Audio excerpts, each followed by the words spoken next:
The most valuable resource we can ever hope to have is time. That's time for ourselves, time for our friends and family, time for our daily occupations, and perhaps some time left over at the end for our own leisure.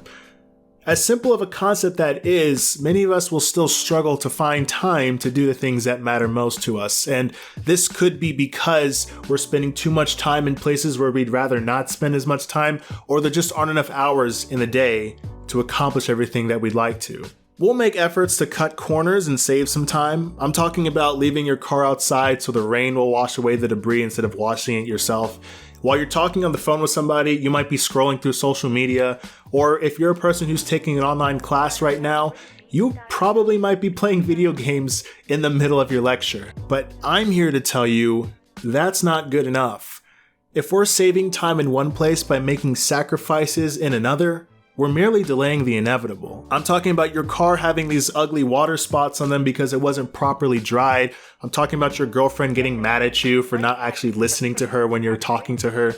And when your professor asks you the square root of 69, the answer is not, "Where we dropping, boys?" So, I spent some time researching some modern ways for you to get that time back in your day and do it in a more meaningful way such that it's all benefit and no sacrifice. So with that, here are 5 ways to get some time back in your day.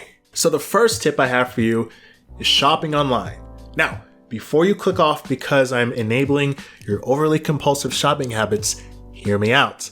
Yes, this does include shopping on places like Amazon, but I'm talking specifically about your day-to-day shopping needs. I'm talking about your groceries, your toiletries, your detergents, you name it. There are tons of options for how to go about doing this, and I actually already made an entire video about how grocery shopping online can save you plenty of time and even some money too. You can either get your items delivered to your door for a small fee, but several chain restaurants, from grocery stores, supermarkets, electronic stores, sporting goods, will already right now allow you to populate a shopping cart online, check out, and pull up at the store and pick up for free. So, go check out my other video on how helpful this is, but in short, you can save plenty of time by not getting distracted by the things that you don't even want, and you don't have to spend any time at all in a checkout aisle, and if you have to spend time in any kind of line, it's much less than what you're probably already used to. Switching gears here is taking the time to set up a password manager. This one is a bit unconventional, but you'd be surprised to see how much time you can save by setting up a password manager. These days, there are dozens, if not hundreds of accounts that we have to be responsible with, and it doesn't really make sense for each of us to remember a unique password for each and every single website or app that we use on a regular basis. You know what happens? You'll try to log into a website that you haven't used in a couple weeks. You can't remember the password, so you try to guess at what number that you put at the end of that common password that you use everywhere. You know the one I'm talking about. And even that doesn't work. So you have to go reset your password and go into your email, and then you start sifting through your emails, and then you get lost and find a coupon for this 20% off on online shopping, and you're definitely going to start shopping because you know the last tip was super useful for you, and then you started wasting a ton of time. With a password manager, none of that happens. There are several services offered right now that have a free tier version that allow you to manage your passwords. To name a few, LastPass, Dashlane, 1Password. Pick up one of these and see how convenient it is that you don't have to remember passwords anymore. These days, it can be more difficult to focus on work that needs to get done. If we can't work efficiently, then our work or our studies can easily start consuming more and more of our time. Intro the Pomodoro technique, where we take a task and complete it in these 25-minute focus sessions. The way it works is that you spend 25 minutes concentrating on just that task alone, step back for 5 minutes, and then you jump right back in for another 25 minutes. 25 minutes is in that sweet spot range where it's not too short of a time where the work that you've done is meaningless, and it's not too long of a time where you can easily get distracted by something entirely different. I tried this in school and had some pretty good results, so I want to recommend it to you in the form of a web browser extension. There are a lot of apps that could go here, but this one called Strict Workflow has worked pretty well for me.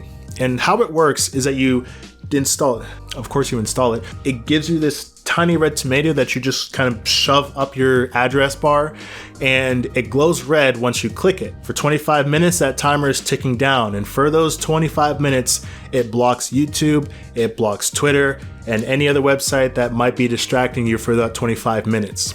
And so when it's finished, you have a 5-minute break where you can access all of these websites and distractions, and when the 5 minutes are up, the websites are blocked again, and you have to do another 25 minutes before you're allowed back on these websites. It is a hard block for all these websites. I'm talking about LeBron James Game 7 type of block. And so what this should allow you to do is hone in directly on your work and make those 25 minutes the best 25 minutes you'll have the entire day. That is, of course, until you hit the next 25 minutes, and then the next 25 minutes, and the next 25 minutes, and the next 25 minutes. And before you know it, you'll have done everything that you need to do. It's going to be great. Coming up next are what I'm going to put under this umbrella term called concentration tools. This one is going to be very left field, but you have to consider the secondary and tertiary effects when you're using these concentration tools. When there's so much to do on our plate already, it can cause this built-up stress. This stress can cause things like loss of sleep, or they can potentially snowball into even greater problems because your decision-making has suffered from it, and you don't want any of that. When you take the time to breathe and connect with your inner being, you achieve this superhuman level of clarity that gives you this ability to make shadow clones and accomplish all the things. Just kidding. But what I want to offer to you in this tip is if you listen to something like white noise or listen to what some people call or brainwaves, it allows you to tune out the outside environment, which then allows you to focus more on exactly what's in front of you. Alternatively, you could use this for something like decompressing at the end of the day. So if you get to sleep quicker or get a better quality sleep, you wake up the next day feeling refreshed, focused, and ready to seize the day, or whatever they say. I tried this app out. It's called Endel, and the way it works is that it plays these ambient background noises whether I'm falling asleep or when I'm working throughout the day, and it allowed me to tune out the environment around me and focus more on the work that's directly in front of me. And this is probably one of the easiest things that you could try. Do it! Just because it's just playing something while you're doing exactly the same things that you're doing. Just do it! So give that a download, try it out, or just go to Spotify and play something off of there, and all your problems will immediately be resolved.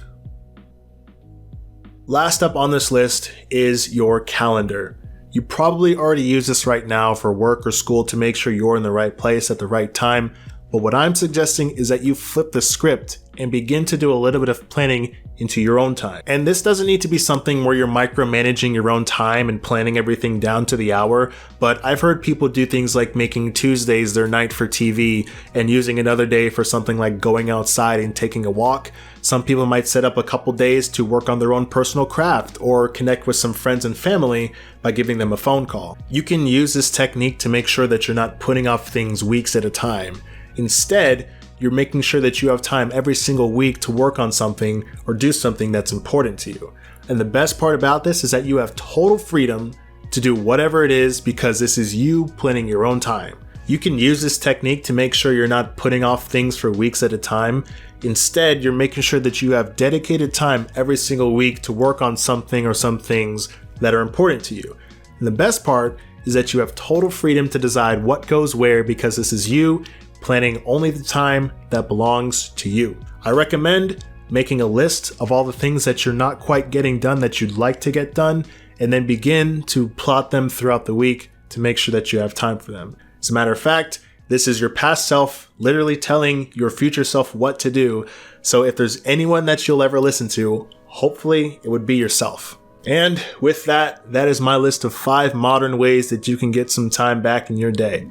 The goal here is to either spend less time on doing what you're already committed to doing, or helping you find new windows in your day so that you can accomplish more and get more fulfilling opportunities out of life.